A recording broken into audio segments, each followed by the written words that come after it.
Alrighty, folks, welcome back to another one of our group calls inside the Fowl community group. So, this is inside our school community as always, and today we talked about building systems once again. This was a past call. I didn't honestly really didn't tweak this one very much, but we did talk about a lot of different things just sort of as I rambled through the presentation. By the way, just a disclaimer, I put up the wrong freaking date in the post. I put it as yesterday for the call, so I apologize if you're watching the recording of this and you showed up on the 5th of July for the call and nothing was happening. I meant to say the 6th. I did say for Monday, but I totally whiffed on the actual day.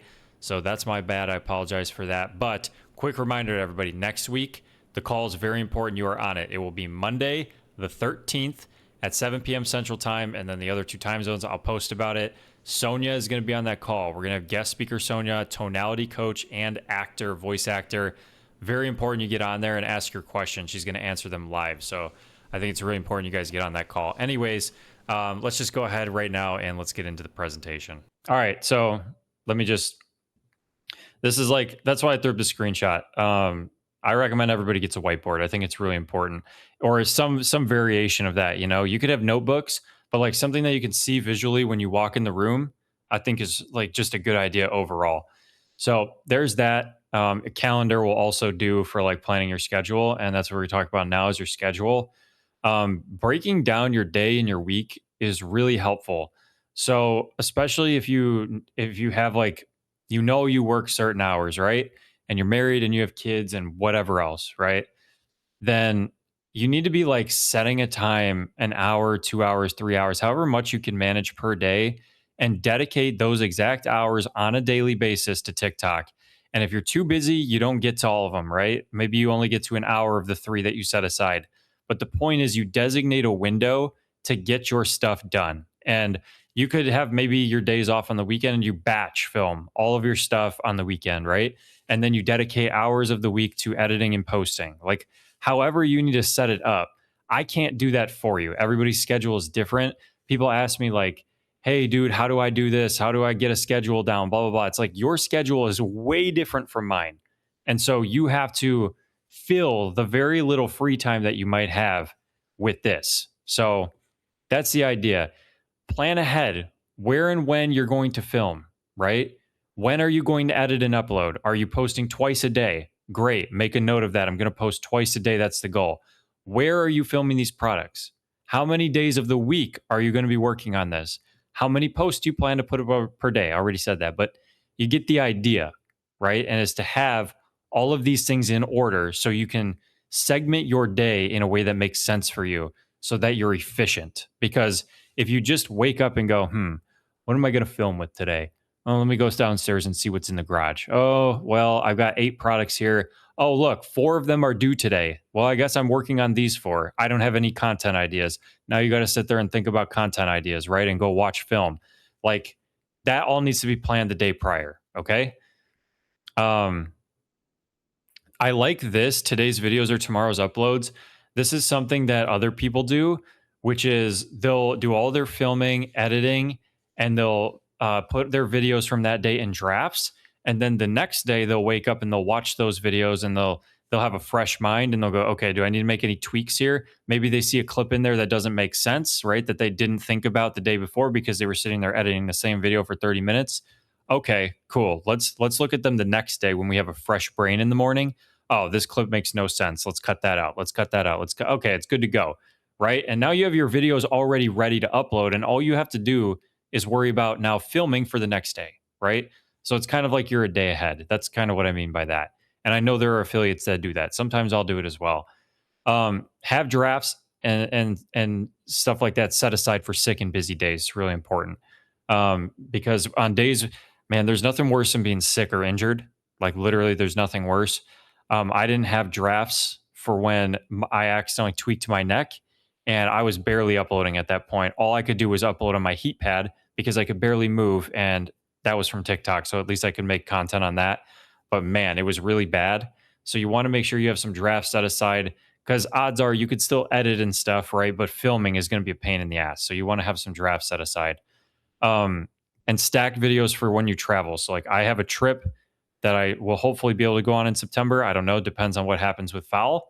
But assuming I go on that trip, I will have 12 videos ready to go for the 4 days that I'm gone, right? And I'll have to have posts ready for school. Like all that stuff needs to be planned ahead. So always plan ahead, man. Like that's really that's like plan ahead for your day, plan ahead for your week, plan ahead for your month. And I think everybody already knows that. It's just a matter of like really beating that back into your brain because all of us have some sort of a schedule already, and adding to it can be difficult.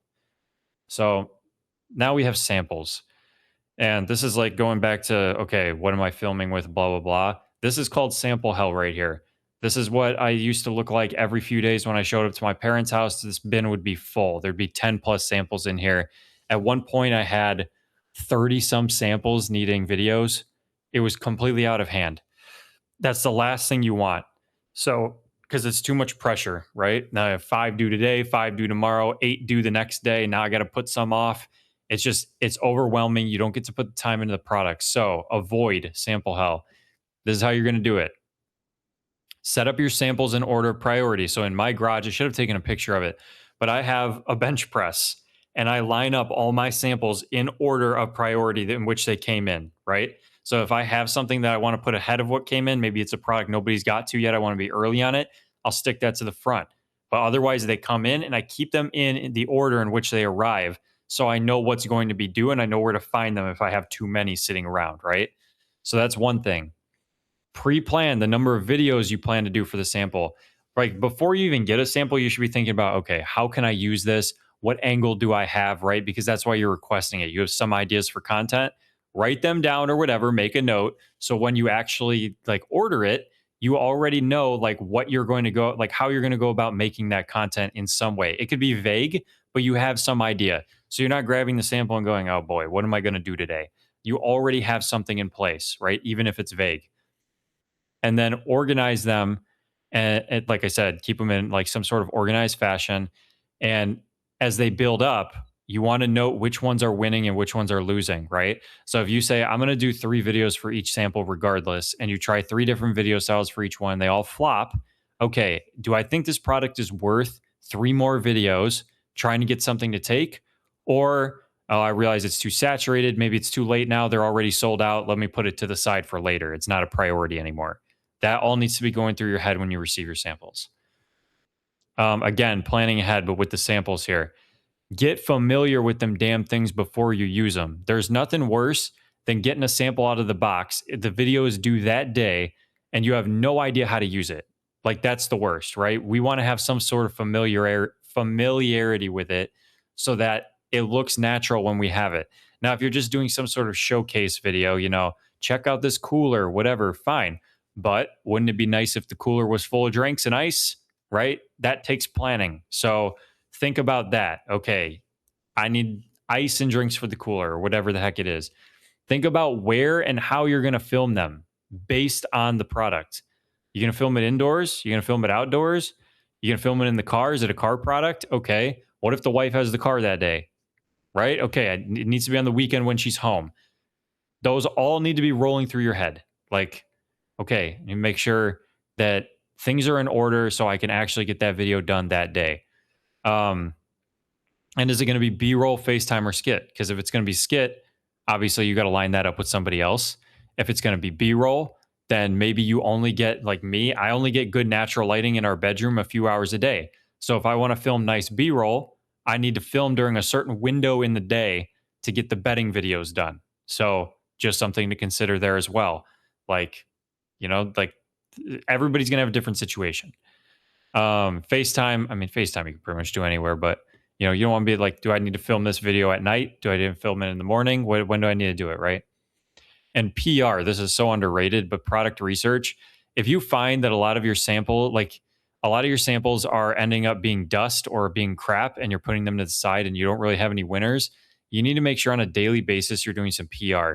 Even if it's 10 to 15 minutes, you could do it in the morning or you can do it before you go to bed. I like to do mine before I go to bed. It kind of helps me get in the mood to sleep. I've just built that habit, but you need to do some PR, product research, every single day. And I like to just scroll through the marketplace for 10 to 15 minutes and see if I could find 1 or 2 samples to request that night. And like, if I don't find anything, fine. The next day, if I don't find anything, fine. It's not a big deal. We're just doing some basic searching to see if anything new has popped up or whatever, right? Because we want to be early. Being fast is everything today. So you need to constantly be looking at what's coming out. Obviously, you should also be checking like your collab messages and emails in that, you know, idea as well, which we're going to get to that. But also, I'm going to start tagging the creators when I use their videos and stuff or like screenshots. Everybody knows Lush, but I feel like I should be doing this. So, video production. This is important as well. This kind of goes with what we just had with samples. Location is big though. Like you always need to know where you're going to film. So some people like Lush, he has a whole ass warehouse, right? Like how many of us have that? None of us really, right? I don't have it. Like you probably don't have it. He built this for TikTok, okay? The point is though, he was so far ahead of the curve. Once he made some money, he said, "Okay, I need a place where I can store and film everything." And so he built, and that's what he did. And now he has one place that he calls work, right? And it all works to his advantage because he stores everything there. He has his little setups all over the place. He has one area where he films like workbench style. He has this area where he's in front of the doors. He can test different settings, different lighting. You know, this is a cooler, right? He's not outside, but he has the vibe because of where he's located. So you need to think about that when you're making videos for your products and you're planning ahead. Okay, I have a cooler. Do I want to film this inside or outside? Probably outside, right? Okay, is it going to rain tomorrow? Let's look at the weather. Oh shit, it's going to rain all week. Okay, I might have to put this aside for next week, right? Or I might have to find a nice place to film inside. This is all stuff you have to think about because if it rains, it can't be ruining your whole day. You have to have a backup plan because, especially if you have a full time job still, you're going to have a very small window of free time to be doing this. And so if it just happens to rain and you only had an hour to film, what now? I didn't have any plans. Now your entire day for filming is screwed up. So it all needs to be planned ahead. We're talking lighting, audio, background. I keep a light in my room and I keep a light in the garage. Those are like the two places that I'm constantly filming. The light in my room comes with me out to the kitchen. The one in the garage goes all over the garage. Why? Because those are the two places I film the most. So I have box lights in both places. Like it just makes sense, right? So I have to carry the light up and down the stairs, blah, blah, blah. Okay. And you could even do the same kind of thing with like, okay, I film a lot of videos in the car. I need to make sure I have my car mount in the car. I can't be taking it in and outside. What if I leave it at home and I forgot it? Right. And I want to film a video on the fly. Need to have one in the car. So, yes, that's going to cost money here and there to get equipment and stuff, but it's all tax write off if you're making money. So, keep that in mind too. Efficiency. All right. With your videos, right? We talked location, filming, having a background, having the camera angles, the lighting, the audio, all that set in stone, having your mics with you, all important. But efficiency is really important for editing and stuff like that. And so, like, well, I guess not editing here. We'll talk about editing, but when it comes to like, if you need a script, there's, I see a lot of people in the audits, and I can tell when you are not using a script and you're going off the top of your head, but I can tell you're just talking, talking, talking because you have no idea what you're going to say next. And that's because you didn't plan ahead, right? And so what ends up happening is you either end up with too many takes and it takes forever to film. Unfortunately, most of the time, what happens is you don't have a lot of time to film. And so you just roll with whatever you said and you upload it. And unfortunately, a lot of that script is just not necessary because it's just, I didn't know what I was going to say. So I blab and I blab. And now you have all this filled in information that doesn't need to be there simply because you didn't plan ahead with like bullet point scripts, right? So you know exactly what you're hitting and you're keeping it concise.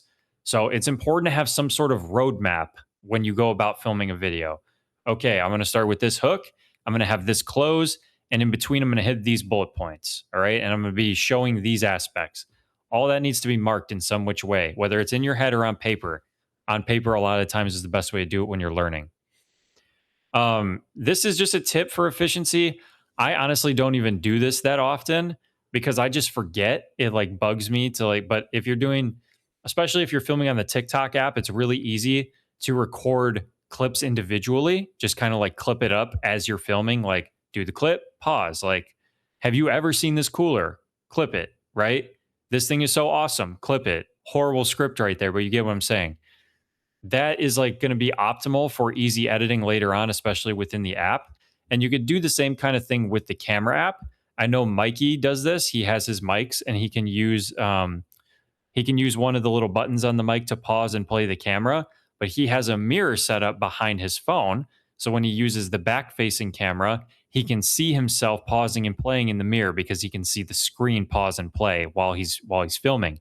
Because sometimes you might double tap that button and not know. Now your video is all screwed up. See how he's efficient? He has a mirror, right? So, well, I can't show you exactly what I'm talking about, but you get what I'm saying. He has the mirror set up there for a reason, right? He has that whole room set up for filming. He has the tree in the background, blah, blah, blah. Like Lush has the garage door, he has the trees, he has the lights. Like everything is perfect. They have it set up to a way where when they walk in, they hit a switch, all the lights come on, the table's already here. All he has to do is grab the product, bring it over, and hit record, right? It's efficient. It's boom, boom, boom, boom, boom. We're done. Okay. Um, Let me finish. I'll finish this. I'll answer the question real quick. Um, Also, this is something I see not a lot of people do, or at least it seems like it. Sometimes I'll hear gaps in tonality. It could just be a lack of experience, but it doesn't seem like a whole lot of people are doing multiple clips to make each clip flow into each other with the tone.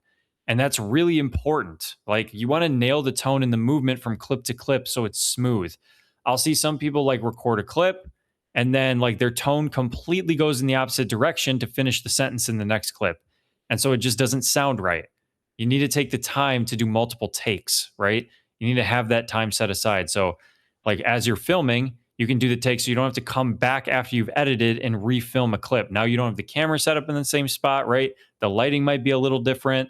Like all of it needs to be done all at once, and then all the editing needs to be done afterwards. So unless you're filming like some B-roll that's going to be like overlaid in the video, that's a little bit different. And that's what I mean by have a system for your videos, right? Create some rhythm, right? Or break the pattern. It's like videos are kind of like music, right? Where your tone fluctuates up and down, and that's how you roll it clip to clip to keep it nice and smooth. It almost comes off as a song. Like, for example, I don't know. I'm not going to try to come up with an example, but you get what I'm saying. When maybe you start a video with no auditory hook, and then you roll into a clip, and then you roll into another clip. Like you'll have your own kind of style for your videos, right? So like develop your rhythm so you know how you're going to flow your videos. And that's eventually how it becomes more natural. Question on sound in TikTok: is there a way to make all your volume the same in one button, or do you have to go clip by clip? If you use the slider and then there's a little thing in the left corner, it says apply to all, and you can apply it to all, and it'll change the volume on every single clip. As long as you don't have keyframes. If you do keyframes, then it forces you to go clip to clip to change the volume for whatever reason. So yeah, that, and also like if you go into CapCut, like if you were to edit on CapCut, you can highlight every clip and adjust the audio.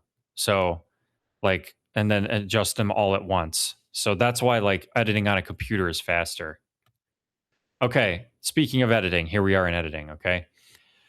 Cleaning up your videos is obviously the most important part. If you don't set aside time to actually edit well, and if you're just kind of throwing things together and you're not cleaning up the clips and you're not adding the little things that need to be added, we're not talking about freaking effects and filters and all that jazz. We're talking about a subtle keyframe or an overlay for a picture or another video, doing your voiceover, adding a sound or some text, all that stuff. You need to be taking the time to make sure that that stuff is right. If you half-ass that stuff, you're already getting flagged by TikTok before the video goes up, and then your video is probably not getting watched because the editing is poor. So you really need to make sure you set aside time to edit. Sometimes, like especially in the beginning, this is the most time-consuming part for a lot of people. It's very important that you get it right. Make notes if you need to refilm stuff, right? Like, oh shoot, I forgot this part or whatever. Make a note. Make a note to yourself, like tomorrow when I'm editing this, make sure to add in the overlays, like whatever it is, right? Because sometimes you want to add an overlay to show like different color options or something like that. You want to make sure you don't forget that stuff. I've done that many times over. Delete and trim the dead space. Take the time to get that right. Otherwise, your not corners. Your like the edges of your clips are going to cut off too soon, and it's going to cut off your speech. So you need to make sure you're like fluent with that as well. Um, I'll answer questions again in a second. Recap and upload as well. This is important. Um, if you're, especially if you're in some sort of a niche, or you know that you do maybe a lot of backpack videos, like I do a lot of backpack videos. Maybe you do a lot of food videos. Maybe you do a lot of food review videos, or like snack taste tests. If you just like make notes in your notes app and have a whole section dedicated to hashtags, you don't have to sit there and even waste time coming up with hashtags. It doesn't take that long, but if you're sitting there worried about it too much, make notes of the ones you used for certain products and put them in your notes app. And then you could just go in there and scroll until you find, oh, there's my backpack hashtags. Boom, let's put them up. Or maybe like there's hashtags for certain events, like deals for you days, and you want to make sure that certain hashtags are in every single video description. Okay, go put them in notes, copy paste, copy paste, copy paste. So you never forget them. So you know that they're there. It's a minor detail, but like it saves you time, right? Every second counts. Um, Descriptions, low stock. This is awesome. Love this thing. Really low price. I don't know, whatever. That's another thing that you can save time on. This is really not super relevant. And that's why I say like you could save yourself a lot of time if you're not worrying about this a lot and you just kind of have a copy paste method. Consistent designs for thumbnails. They're now like apparently cracking down on this, and they don't want them all to look exactly the same. As long as they don't look exactly the same, it's fine. You can use the same text box. You can put it in the same spot. Just make sure the pictures are different every time, right? Just pick a different spot in the video to make sure they're not all perfectly identical. Because if they see 3 thumbnails that look exactly like this one, they might be tripping. TikTok might start tripping on that. So just make sure you have like, okay, I use this text box, I use this font and 1 emoji, and we're good to go. And I just say Snacklebox, which is the item's name or whatever, right? Don't spend too much time on this stuff. Just have a method, a little system that you follow to get that done fast. Always watch the preview. That's the preview button right here. Always watch the preview to make sure the video looks smooth. It's not always going to come out smooth. If you trim your clips bad, that's the problem with editing inside the TikTok app. But watching the preview will help you like a lot. It'll help you see, okay, is my text covered up by the link, right? Do I need to move it up? All that stuff matters, right? If your text hook is covered by a bunch of writing on the bottom, what's the point having the text hook? You need to make sure it's out the way. And from this button right here and more options button, you can schedule posts. So going back to vacations, if you know you're going to be gone for 4 days, you could schedule posts for those 4 days so you don't even have to touch your phone, right? It'll automatically upload them for you. And they'll be loaded, ready to go, and then they'll just poof on that day. That's what we want, right? That's what we want. We don't want to have to worry about on vacation. So you can use that little more options button to schedule posts. Maybe you have a wedding or something, right? And you put your videos ahead. Okay. There was a couple questions. It's okay, Lillian. No worries. This is going to be recorded, so don't you worry. Welcome in. Let's see. Does anybody know what iPhone has the best camera? Whatever the newest one is, the newest one always has the best camera, period. They always get a camera upgrade. That's basically what you're paying for every time. Yeah. So 17 Pro right now. 18 Pro is coming out in a couple months though. So, but the 17 Pro Max or 17 Pro, whatever the Pro version is going to have the best camera. I would argue probably Androids even have better cameras, but I don't know how to use an Android, so I default to Apple. It's just how I've always been. Yeah, 18 is going to be even better. Yep. Okay. Text sold on the links. Do you know if people are adding that, or is that what people are typing in? I knew you were going to say that. Yeah. So many hashtags sold on the links. I'm not really one case. Oh, yeah. That's something that TikTok is adding in, which I actually really like. Yeah, they're adding that in themselves. That's not something you have to do manually. Okay. Dissecting videos. We're going to talk about dissecting your own and dissecting other people's, because this is an important part of, understanding why content worked and didn't work so that you can recreate. And recreating obviously is really important when you get something to kind of take, right? Maybe you hit like 20K or 40K views on a video. You got a couple sales. You're sitting there going, okay, how do we make this viral? This is when these steps come in. Okay. So we want to study how it performed. You have all your metrics, right? You're going to have to learn how to look at these and go, okay, what are the metrics telling me? So Decide if you actually, liked the video and were engaged by it. All right. If you watch your own video back and it's boring, then video is probably boring and you got to do some work on your tone or whatever to spice it up. Maybe you didn't have enough movement, right? Just looking at it from like a basic perspective. Now, take a look at it and go, okay, was my visual blurry here, right? The first 3 seconds are really important. It needs to be clear, concise, it needs to be pretty, it needs to sound good. Like everything about it needs to be perfect because you lose most people in the first 3 seconds. So right here, we're looking at analytics right here. 1 million views this video. This is one of my videos. It got 1 million views. It got horrible watch time. It got horrible, like full watch video time. I got some followers, 1 million views, only 70 followers, pretty bad actually. But I made $900. So what in here went wrong that this number wasn't higher? Because we got some conversions, but the watch time and everything tanked. So what was it that got this, right? And now we have to work backwards. So that's how you break down. You're going to go break down your stats. See, okay, was it the hook was horrible? Clearly, nobody watched all the way through, so it wasn't engaging enough to get all the way through. But people bought it. So was it just the deal? Was the deal good? Okay. Do you have to figure it out from there? I actually don't know because I don't even remember what this was from. But that's my point. You need to learn, like, go through and figure out what's telling you what. Make notes on how you can improve your lighting, your audio, your camera angles. Create the game plan for the revised version, right? You watch the video through, you realize your hook sucked. Nobody stuck around for the hook. Nobody made it to the end of the video. You didn't make any sales. Okay, well, it starts with the hook. Let's start with the hook first. Maybe you recreate and the hook ends up taking, right? Now they're watching the video on 6 seconds on average instead of 1. Okay, the hook is good now. Now, where did the video flop? We still didn't get sales and nobody made it to the end. That means I lost people in the middle. Okay, we got to work on the middle now. And obviously through this, you have to determine, is this worth my time? Is the product good enough? Is it saturated? Is it not? Is this angle worth continuing? Are the views reflecting it, right? All this stuff to consider, but this is all stuff that you learn over time. This is not stuff you should be obsessed with in the beginning, but it's something that later on you're going to look at and you're going to go, okay. And eventually what you're going to do is develop sort of like a style of your own where you know that, okay, like it's a pretty solid overall style. And if I test it with a good variety of products, I'm going to get some decent results in the first test phase. And that's kind of what like Lush and Mikey and like those bigger affiliates do. I always feel like I refer to those two because they're just the two that are on my For You page the most. But, you know, those guys have it down to a science, right? So I think it's important to like pull from what they do for the most part.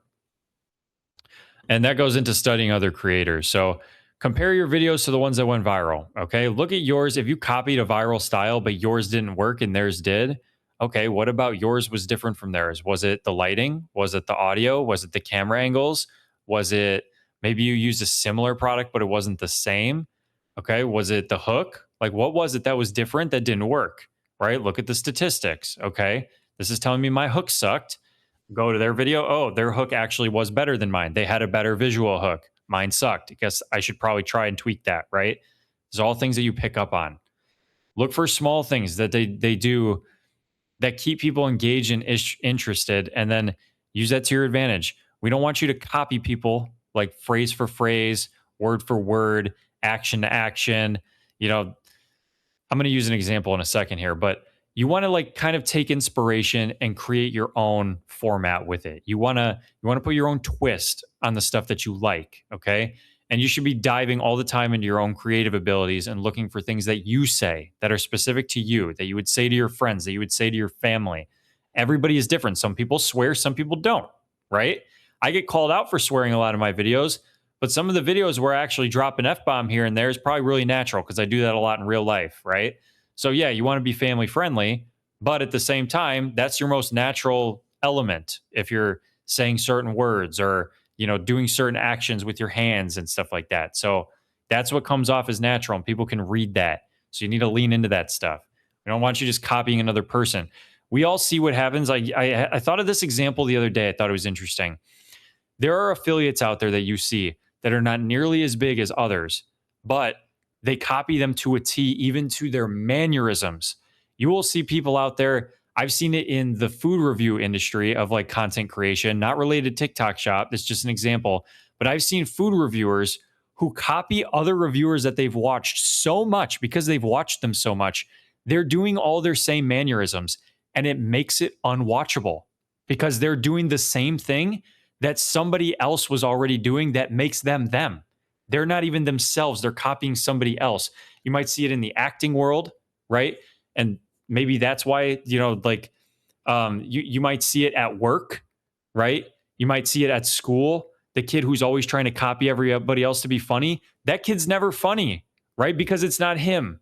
We've all experienced that at some point in our life, right? Somebody trying to pose, or that's essentially what it is when you're just taking everybody else's ideas and trying to get good at what they're doing, right? You just look like a poser and it's unnatural and people can read that shit. So lean into your own stuff. Yeah, exactly. The people who copy Dave Portnoy, same freaking deal, right? You can go about doing the same thing. You can review pizza, but you have to do it in your own way. If you're talking like they talk, if you're doing the hand movements that they have, nobody's going to watch you because they already know who the GOAT is. They could give two shits about you, right? So that's the point I'm trying to make here. I rambled way too long on that one, but I really want to hit that home because I've caught myself doing that before. And it's no wonder nobody watched me before. Like, it makes sense. Okay. Emails, receipts. All right. This is important for especially like down the line, like early in the game, making brand connections, stuff like that. Emails is really important to keep in touch, whether you're on WhatsApp, email, text message, calls, inside the app, collab messages, whatever. It's all very important. But you need to keep on top of it daily if you can, even if you just set aside. It really doesn't take that long to reply to this stuff, especially if you're not working with that many people. And you have WhatsApp, you're getting the notifications. You could probably manage a lot of it throughout the day.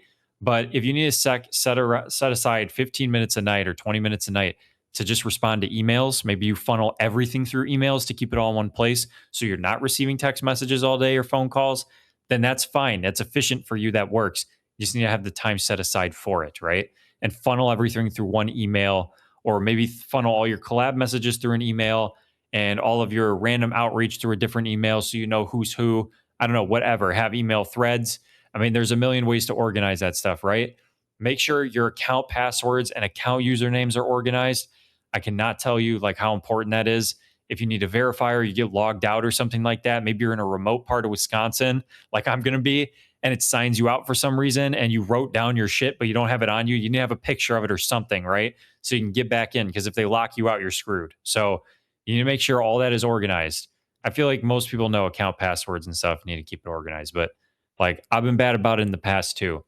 Receipts, anything you buy, recording equipment, refundable samples that you just purchase with your own money, funnel like subscriptions to Canva, to I don't know why you would use Canva. Like I use Canva, but if you're an affiliate, you're probably not using that. But like if you pay for CapCut Premium or something, or like this becomes your job and you're using your phone every day, your phone becomes a write-off, right? Your phone payment becomes a write-off. Your service charges become a write-off. All the refundable samples, if you don't receive the refund, becomes a write-off, right? Because you purchased it. And so unless they, like, I had to go through all my stuff and look at, okay, this item got refunded. Okay, I can't claim that one. But the ones that didn't get refunded, that expired, those are all refundable because I paid for it and I made content on it, right? Your phone, your tripod, your lighting setup, all of that, you need to funnel either through a credit card or keep receipts, whatever it is. So it's all organized in one place at the end of the year. Because if you make a substantial amount of money, maybe it's $5,000 or above, then you can write this stuff off, right? You can't write off all of it if you're not making full-time income from it. But if you manage to have a huge month, you could probably write all that stuff off. So keep that in mind. If you need to travel for it, you can keep track of your miles. Subscriptions are a really big one because they're like easy to just funnel through a credit card. Like I had 2 credit cards opened and I had subscriptions on each one. And that way I knew all of those were for business and I was getting 2 flows of credit at the same time. It's very easy. Now I have a business bank account. It all flows through there. But even then, like if you want to do it through a bank account, open up a separate checking account. It doesn't have to be a business account right off the rip. Open an account, have a debit card, and use that debit card for all of your purchases. It just, like, trust me, it will make it so much easier on you. I went through hell the last 2 years because I was disorganized. So just make sure it's organized. And make sure you keep contracts that you sign with brands. Personally, I've never dealt with contracts, honestly. I've never had anything like that yet. And I'm sure that day will come. But if you do have signed contracts, don't get rid of those. Keep them on a thumb drive, on your computer, something. Man, that was a lot of coverage. Okay. I think that's, yeah. All right. So now we're on to some tips. Okay. Um, Sorry, let me take a sip of water. My throat's dry. This is something I like to do. I've heard it before. Um, I'll use Alex Hermosi as the example because that's where I got this whole thing from.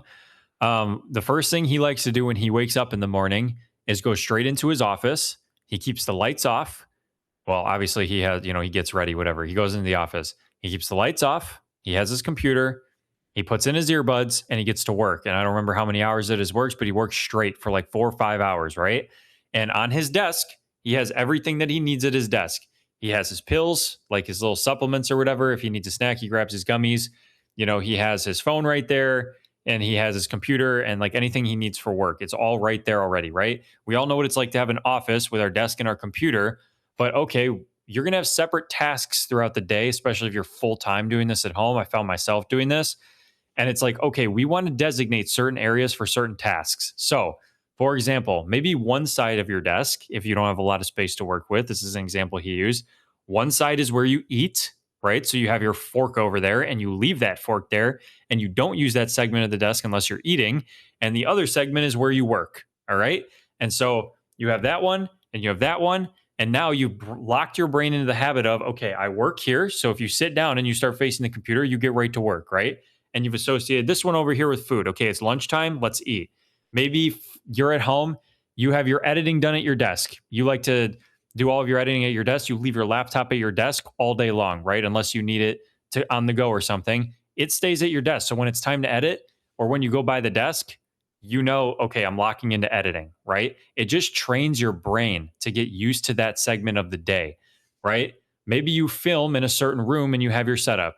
Okay, great. As soon as you walk into there, your brain's ready to fire for filming, right? Because it's associated that room with filming. Okay. And you only film in that room. You don't go you don't go watch TV in that room. And you don't go scroll in that room. You don't go freaking, I don't know, paint your action figures in that room. You only use that room for filming. That's a designated location. Like I said, it's going to be tough if you don't have a lot of space. It was really hard for me in the last place I lived. Now I have a whole room where I do my editing and I do my filming, right? I do I've associated my closet is now where I film all my clothing videos. Period. That's where I film them. Maybe you do your PR on the couch, right? So every time you plop yourself down on the couch, by habit, you start doing PR, right? Because that's what we want. We want to associate locations with like an efficient task for this because you don't want to waste time getting caught in the scroll, sitting there watching cat videos when you could be doing your PR, right? It should lock you in. Scheduling the posts, we went over that already. Put time aside every day to chill. That's really important too. Walks are great. Like if you can get outside and just go for a 5-10 minute walk, it's a great way to break up your day. Even if the weather is brutal, getting fresh air always helps. At least in my boat, it does. Maybe yours is you take 5 minutes, 10 minutes to just scroll mindlessly. Maybe that's really what you want to do with your time. Perfectly okay. Everybody has their thing. Just don't catch yourself going through the kitchen bored and eating everything like I do, because I do that a lot. It's really hard to break that habit. Have hats, accessories, shirts. This is something that Skateboard B talks about a lot. He likes to change his outfits when he batch records, so they're not all the same. So if you do a lot of your batch recording in one area, or the next day you're going to batch record 10 videos for one product, then have some stuff there. Put some hats there, throw some t-shirts there, maybe a watch or whatever there, and you can change in and out your outfits while you're doing the batch recording. It's already there. You don't have to think about it. You put it there the night before. It's like putting out your outfit for work the next day out on the bed the night before, right? Same concept as that. Make sure you don't have logos in the background. I don't know how important this really is anymore. This was more important when they first started. I still avoid logos for the most part, but I think they just can't really be up in your face, like really visual. I don't know. I could be wrong about that, but and pack a bag for on the go filming. I always have a little backpack set aside where I can stick my tripod and my mics and go. As a matter of fact, when I'm not using my mics, they go back in my backpack, so I always know where they are. Yeah, they're in my bag right now. Yeah, they're not on my desk. So have a tripod, whatever you need on the go, have it ready to go. extra clothes, your microphones, like I said, a hat, sunglasses, whatever it is. Just make sure it's good to go. Okay, that's it for the presentation. Man, I really feel like I dragged that one and talked a lot. Alrighty, folks, as always, I hope that was helpful for you. Hope you got some value out of that presentation. It went on a little bit longer than usual, usually about 30 minutes, about 40. So got a little bit of a ramble in there about, random stuff that is hopefully somewhat valuable. Anyways, if you guys are interested, obviously, in learning more, maybe you're from outside the school community group, our school community is free. We teach TikTok Shop affiliate in there for free to all the members. Great community of over 4,000 people in there. We obviously plan to continue growing it, and we never want to charge you for anything that is like related to the education or anything like that. We offer resources, but you can learn TikTok Shop. And right now we are building Fowl, which is a deodorant brand and product that eventually, as an affiliate, you will get to sell, and you get to vote on the decisions for that. So we voted on the logo, we voted on the packaging, we voted on the colors. You get to help build this brand and then be a part of it and end up eventually like selling it on TikTok Shop, which I think is amazing. And it's a once in a lifetime opportunity. Nobody else has ever done this before. I think it's really awesome. So yeah, if you're interested in that, feel free to join the link in bio or the description of this video. Like I said, you could join for free. Whether you're brand new, you know nothing about it, join up, ask some questions. There's a lot of people in there answering all day long. So yeah, anyways, this was a little bit drawn out of an outro here, but take care. I'll see you in the next video. Hope to see you in there. Peace.